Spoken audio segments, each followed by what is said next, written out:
রাজশাহীতে কয়েক বছর ধরে বাড়ছে শব্দ দূষণ। মহানগরীর মিশ্র এলাকায় গত ৫ বছরে শব্দ দূষণ বেড়েছে ১.৫ গুণ। রাজশাহীর শব্দ দূষণের মাত্রা এখন প্রায় ঢাকার কাছাকাছি। পরিবেশ অধিদপ্তরের তথ্য মতে রাজশাহী নগরীতে সবচেয়ে বেশি শব্দ দূষণ হয় বিন্দুর মোড় ও রেলগেটে। প্রতি ১০ মিনিটে হর্ন বাজানো হয় ৫৭৩ বার।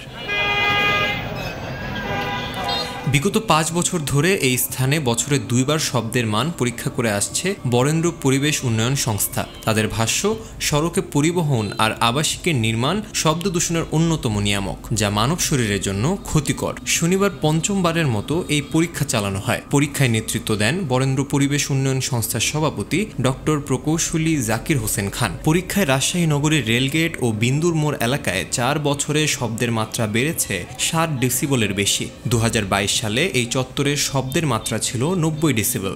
শনিবার একই স্থানে শব্দের মাত্রা মেপে পাওয়া গেছে ৯৭.২ ডেসিবল। রাজশাহী পরিবেশ অধিদপ্তরের সহকারী পরিচালক কবির হোসেন বলেন, শব্দ দূষণের মাত্রা কমাতে নানা উদ্যোগ নেওয়া হচ্ছে। ২০২২ সালের জাতিসংঘের পরিবেশ কর্মসূচির প্রতিবেদনের তথ্যে সারা বিশ্বের নগরীগুলোর মধ্যে শব্দ দূষণের তালিকায় ৪র্থ স্থানে ছিল রাজশাহী। আমরা বিভিন্ন সচেতনতামূলক কার্যক্রম করে আসছি। চালকদেরও অযথা হর্ন বাজানোতে নিরুৎসাহিত করা হচ্ছে।